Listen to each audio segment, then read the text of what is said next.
The deepest secrets of the universe are not hidden in distant stars, but in the ancient letters of texts that few eyes have beheld. In them, the divine and human meet in an eternal dance. Gershom Scholem, scholar of Kabbalah. Imagine a manuscript so powerful that its guardians decided to conceal it from the world for centuries. A text whose pages contain not merely words, but portals to dimensions of consciousness that transcend our everyday understanding. This is Sefer HaSod, the Book of Secret, one of the most enigmatic and potent texts of the Jewish mystical tradition that remains largely unknown even to dedicated scholars. Today, we will unveil surprising aspects of this manuscript that few have dared to explore, and by the end, you will understand why this text was considered too dangerous for unprepared eyes, and how it can fundamentally transform your perception of reality. Sefer HaSod emerges from the depths of medieval Kabbalistic tradition, but its origins are shrouded in mystery. Unlike the Zohar or Sefer Yetzirah, better-known Kabbalistic texts, Sefer HaSod was transmitted with extreme caution, only from master to disciple, through a rigorously preserved lineage. The few fragments that have survived suggest a system of knowledge that unifies cosmology, sacred linguistics, and contemplative practices into a transformative method. The first mentions of the manuscript appear in documents from the 13th century, in mystical communities in Spain and Provence. Rabbis of the time referred to it as the text that must not be named, or the book containing the unpronounceable name. Some scholars believe that parts of the original manuscript date back to even older esoteric traditions, possibly connected to the Essenes or the mystical schools of Alexandria. What makes Sefer HaSod so extraordinary is its unique approach to sacred language. While other Kabbalistic texts explore the mystical power of Hebrew letters, Sefer HaSod proposes that each human being carries a hidden divine name, a unique sequence of sacred letters that, when discovered and properly activated, can unlock extraordinary potentials dormant in human consciousness. According to tradition, this manuscript contains precise methods for identifying and activating this personal divine name, a process that supposedly allows the practitioner to access elevated states of consciousness and manifest capabilities that normally remain latent. But why would such valuable knowledge be deliberately hidden?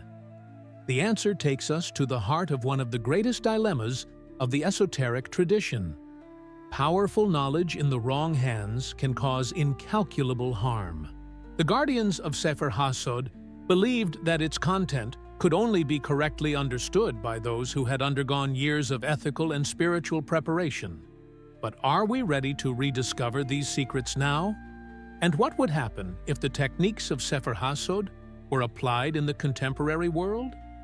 Some ancient manuscripts guard secrets not just because they are rare, but because they were intentionally concealed. And Sefer HaSod may be the most deliberately hidden of all.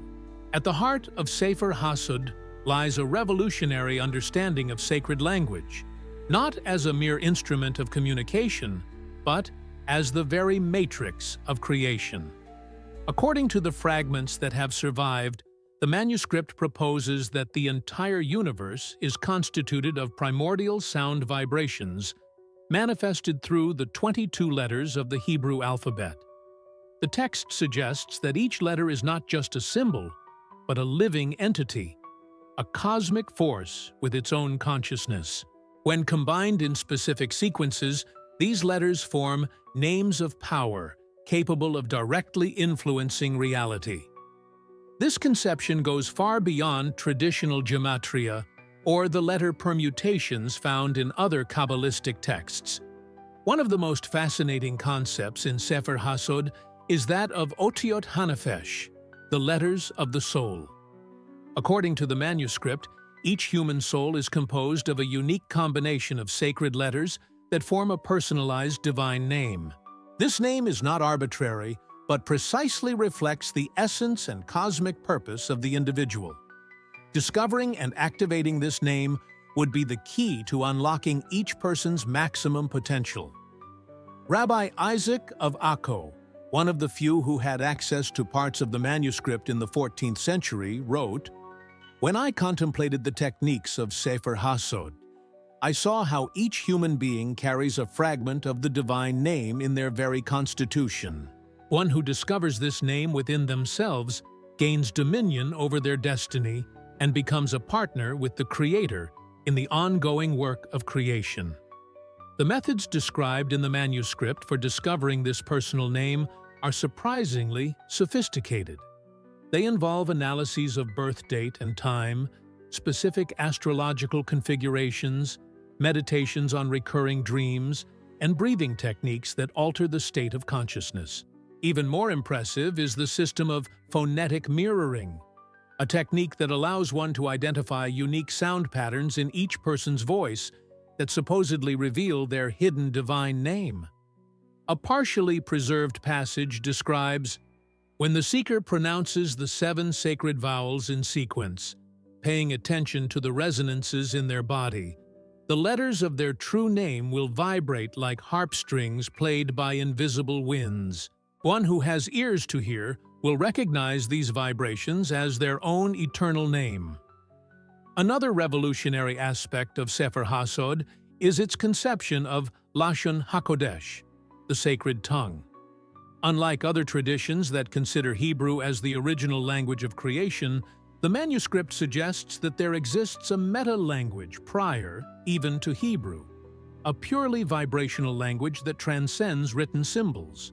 This proto-language would be accessible through altered states of consciousness and would constitute the true language of angels. Accounts from practitioners who had contact with fragments of Sefer HaSod describe extraordinary experiences during the practice of the techniques. Some report visions of luminous letters floating in space. Others mention the temporary ability to understand languages never studied. And there are even descriptions of spontaneous healing of diseases after the activation of certain sound sequences. The manuscript also contains severe warnings. One who pronounces their divine name without the proper purity of intention summons forces they cannot control. Like a broken mirror, the fragments of their being will be scattered among the worlds. But the question remains, if this knowledge is so powerful, why has it remained hidden for so long? And who were the true guardians of this secret through the centuries? Letters are more than symbols. They are keys, and each of us possesses a unique key that few have learned to use. Through the centuries, Sefer HaSod was protected by a discrete lineage of guardians, individuals who dedicated their lives to preserving and transmitting this sacred knowledge only to those deemed worthy. This chain of transmission did not follow conventional rabbinic hierarchies, but operated as an underground current within the Jewish tradition, sometimes crossing surprising boundaries. The first reliable mention of the guardians appears in documents from the 12th century, referring to a group known as Shomrei Hashem HaMefarash, the guardians of the explicit name. This inner circle was composed of 7 masters who rarely met in person, communicating through an elaborate system of coded correspondence. Each guardian memorized only a 7th part of the complete manuscript, ensuring that no individual possessed the integral knowledge. What makes this story even more fascinating is that the guardians were not exclusively Jewish. Documents discovered in the Cairo Geniza suggest that, in certain periods, the circle included Sufi mystics, Christian Kabbalists, and even practitioners of Hermetic traditions. This cross-cultural collaboration was justified by the belief that the knowledge contained in Sefer HaSod preceded religious divisions and belonged to humanity as a whole. One of the most notable guardians was Abraham ibn Ezra, the celebrated 12th century sage, whose biblical commentaries contain veiled references to the manuscript. In his travels throughout Europe, Ibn Ezra established discrete cells of students who preserved aspects of the teaching. Recent analyses of his astronomical poems have revealed linguistic patterns that seem to function as mnemonics for specific techniques from Sefer HaSod. During the Spanish Inquisition, when entire Jewish communities were destroyed, the guardians faced their greatest challenge. Accounts indicate that parts of the manuscript were hidden in unlikely places. Some pages were concealed within other seemingly mundane texts. Others were converted into musical notations that could be transmitted orally. And there is evidence that certain passages were tattooed on the bodies of the guardians. A particularly intriguing story involves Doña Gracia Nasi, a powerful Jewish banker of the 16th century who created a secret network to help Jews escape persecution. Recently discovered documents suggest that her extensive commercial network also served to protect and transport fragments of Sefer HaSod to safe communities in the Ottoman Empire. In the 18th century, a surprising development occurred when the Hasidic movement emerged in Eastern Europe. Although publicly focused on accessible devotional practices, some of the early Hasidic masters, particularly the enigmatic Baal Shem Tov, appear to have incorporated techniques from Sefer HaSod into their more reserved teachings. Stories about their miraculous capabilities, such as instantaneous transport between distant places or communication with animals, gain new perspective when considered in light of the practices described in the manuscript. During World War II, with the systematic destruction of Jewish communities in Europe, many feared that the knowledge of Sefer HaSod might be permanently lost. However, accounts suggest that, in the weeks preceding the Nazi invasion, guardians in various European communities intensively memorized their portions of the text and fled via separate routes. Some found refuge in isolated communities in North Africa, others in Jerusalem, and there are indications that some even reached Tibet, where they established dialogues with Buddhist masters about parallel meditative techniques.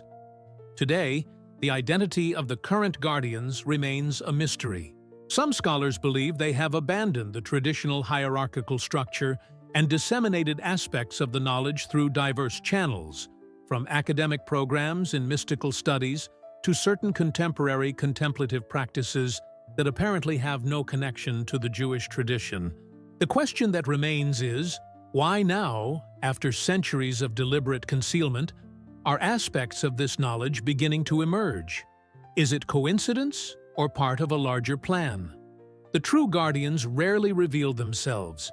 They may be closer than we imagine, observing who is truly ready to receive. The true power of Sefer HaSod lies in its practical techniques, precise methods for activating the dormant potential of human consciousness. Although the complete manuscript remains inaccessible, preserved fragments and accounts from practitioners allow us to glimpse a sophisticated system of inner transformation. At the center of this system is the practice known as Hitbodedut Haotiot, the isolation of letters. This technique involves the deep contemplation of individual Hebrew letters, not just as visual symbols, but as multidimensional portals. The practitioner learns to enter the form of the letter, exploring its internal architecture as if it were a living temple. A preserved fragment describes, "When you contemplate the letter Aleph, do not see it as ink on parchment, but as a palace with countless chambers. Enter this palace and explore its corridors. In its center you will find an empty throne. Sit on it and observe how the universe reconfigures itself around you." Another fundamental technique is Neshimat Hashem, the breathing of the name. This method synchronizes specific breathing patterns with the visualization and internal vocalization of sequences of sacred letters. Unlike repetitive mantras, this practice involves precise modulations of tone, rhythm, and intensity that vary according to lunar and solar cycles. Practitioners report that, when correctly executed, this technique produces a sensation of consciousness, expanding beyond the limits of the physical body. Some describe the perception of multiple simultaneous realities, or the ability to access what they call the Akashic Library, a cosmic repository of knowledge. Particularly fascinating is the technique of Hishtavut HaHafachim, the equalization of opposites. This method directly addresses the internal conflicts that fragment the human psyche.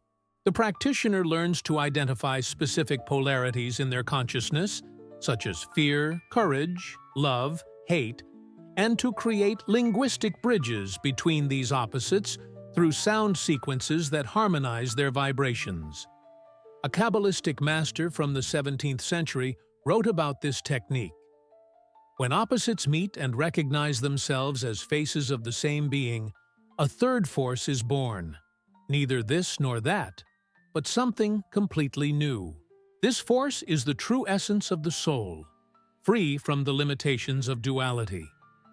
The manuscript also describes practices for different times of day and seasons of the year. Morning techniques focus on opening the portals of perception, while nighttime ones facilitate the untying of the knots of consciousness accumulated during the day. Specific practices for solstices and equinoxes aim to harmonize individual energy with larger cosmic cycles. Surprisingly modern are Sefer HaSod's instructions on the importance of physical preparation. The manuscript recommends specific purification practices, precise body postures, and even nutritional guidelines that predate contemporary discoveries about the relationship between gut microbiome and brain function by centuries. A controversial aspect of the manuscript are references to natural substances that potentiate certain practices.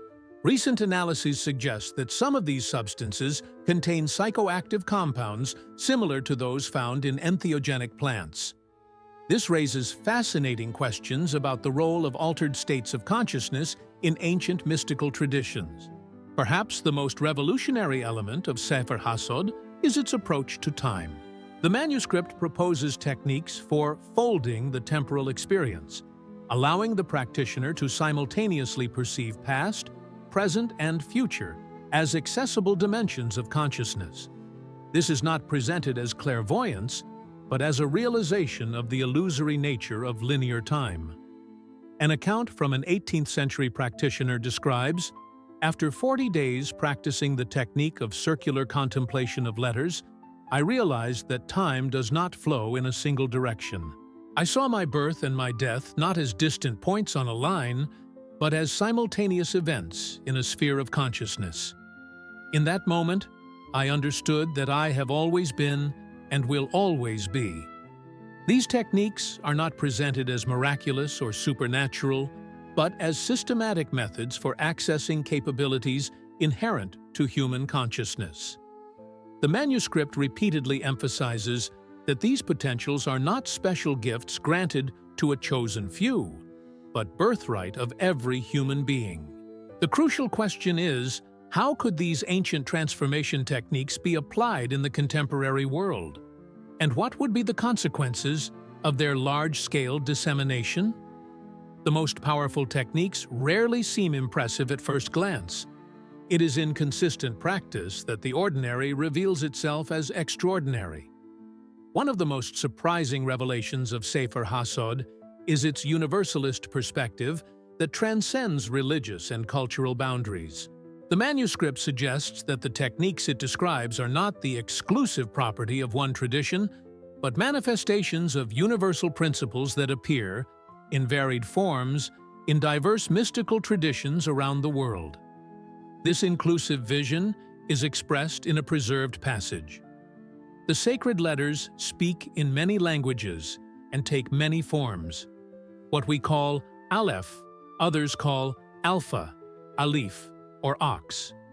The names differ, but the vibratory essence remains. The wise one recognizes the same light shining through different windows.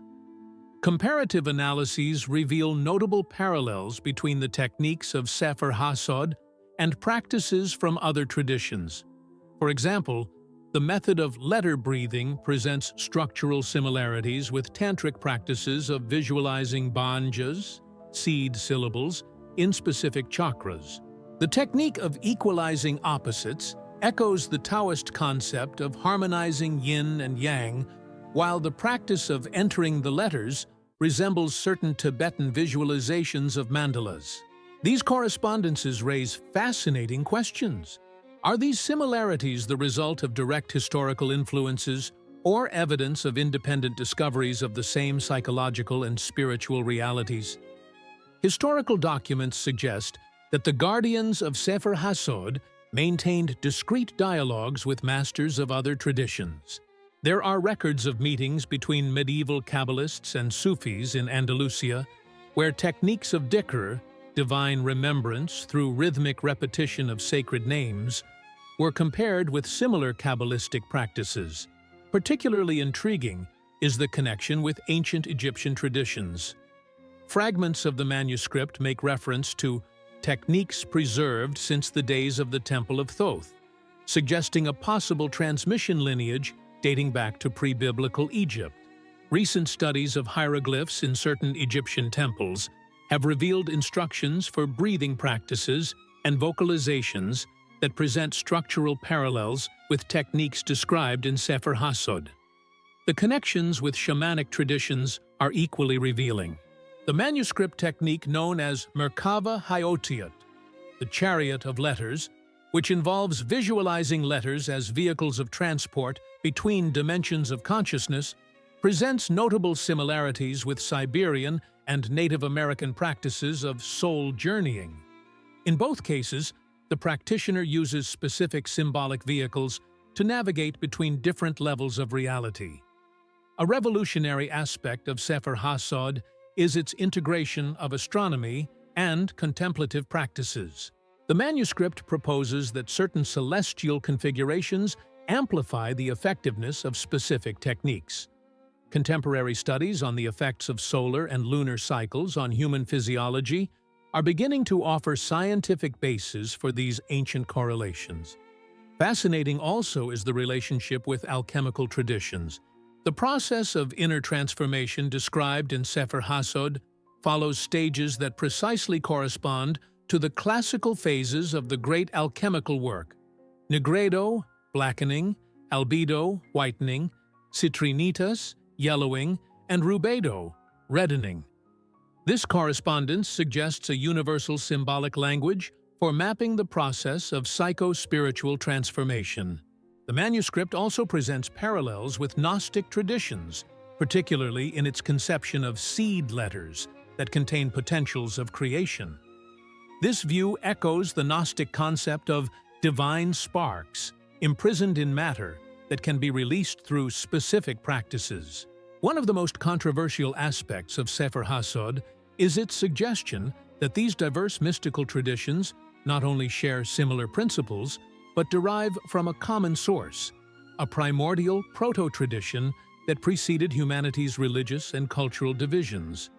The manuscript refers to this source as Hokmat Hadam Hakadmon, the wisdom of the primordial human. This universalist perspective raises profound questions. If these diverse traditions are accessing the same fundamental realities through different symbolic languages, what does this suggest about the nature of human consciousness? And if there exists a universal grammar of inner transformation, how could it be articulated in terms relevant to the contemporary world? In an era of fragmentation and polarization, perhaps the most valuable aspect of Sefer HaSod is precisely this integrative vision that recognizes the underlying unity of diverse spiritual paths. True universality does not homogenize differences, but reveals the common pattern that connects them, like a mystical alphabet writing the same poem in many languages. We are witnessing a remarkable phenomenon. After centuries of deliberate concealment, aspects of the knowledge contained in Sefer HaSod are beginning to emerge in contemporary consciousness. This does not appear to be a random process, but a coordinated unfolding that responds to the specific needs of our time. Scholars note that fragments of the manuscript have surfaced in unexpected places in recent decades. In recently digitized archives, in private collections opened after the death of their owners. and even in archaeological excavations at sites seemingly disconnected from the Kabbalistic tradition. This synchronicity suggests an intentional pattern of revelation. Even more significant is the emergence of contemporary practices that, while not claiming direct connection to Sefer HaSod, incorporate remarkably similar principles. Certain sound-based therapy modalities, advanced mindfulness meditation techniques, and even specific applications of neurofeedback seem to rediscover, through modern languages, the same fundamental principles described in the ancient manuscript. As a neuroscientist who studies deep meditative states recently observed, we are mapping with cutting-edge technology what ancient mystics had already charted through direct exploration of consciousness. The correspondences are too precise to be coincidence. Particularly relevant to our time is Sefer HaSod's approach to integrating polarities. In a world increasingly fragmented by ideological, ethnic, and religious divisions, the manuscript's techniques for equalizing opposites offer practical tools for transcending limiting dualities without denying the diversity of perspectives. A revolutionary aspect of the manuscript is its conception of tikkun halev, the repair of the heart. This practice aims not only at individual transformation, but at healing collective traumas transmitted through generations. Recent studies on epigenetics and intergenerational trauma are beginning to offer scientific bases for understanding how patterns of suffering are biologically transmitted, and how they can be interrupted through specific contemplative practices. The manuscript prophesies a time when the scattered letters will be gathered again, and the fragmented name will be restored to its integrity. See, many contemporary interpreters see in this passage a reference to the current era of synthesis, when knowledge previously compartmentalized in separate traditions begins to converge in a more integral understanding of human consciousness. Fascinating also is the relevance of Sefer HaSod to contemporary ecological issues. The manuscript describes techniques for directly perceiving the interconnection of all beings, not as an abstract concept, but as a lived experience. Practitioners report that these techniques dissolve the illusion of separation between human and nature, naturally cultivating an ethic of reverence for the web of life. A controversial aspect of the resurgence of this knowledge is the debate about its accessibility. Traditionally, these techniques were transmitted only after years of ethical and psychological preparation. Today, we live in a culture that values immediate access and democratization of knowledge. How can we balance the wide dissemination of these practices with the need for adequate preparation? Some contemporary guardians argue that the very nature of these techniques contains intrinsic safeguards. They simply do not work without the prior development of qualities such as attentional stability, ethical integrity, and emotional equanimity. Others advocate creating structured learning contexts that integrate these ancient practices with contemporary understandings of psychology and neuroscience. What seems indisputable is that these techniques respond to a profound need of our time: the search for direct experience in a world saturated with information but hungry for embodied wisdom. As a contemporary practitioner observed, we don't need more content, but expanded capacity to process and integrate what we already know intellectually. The promise we made at the beginning of this exploration is now fulfilled. Sefer HaSod is not just a fascinating historical artifact, but a living system of transformation that can be adapted for contemporary needs. Its true power lies not in supernatural capabilities or esoteric knowledge, but in its precise method for awakening potentials inherent in human consciousness. The manuscript concludes with a passage that resonates deeply with our historical moment. When the sacred letters are rediscovered, and the divine name is pronounced again with true understanding, the veil between the worlds will become translucent. What seemed miraculous will be recognized as natural, and what seemed impossible will reveal itself as the ever-present. What will you do with this knowledge? Share in the comments your experience with contemplative practices and how you intend to explore the techniques mentioned. If this content resonated with you, be sure to share it with other seekers on your journey. The true Book of Secret is not written on ancient parchment, but in the living letters of your own consciousness, waiting only to be read with eyes that truly see.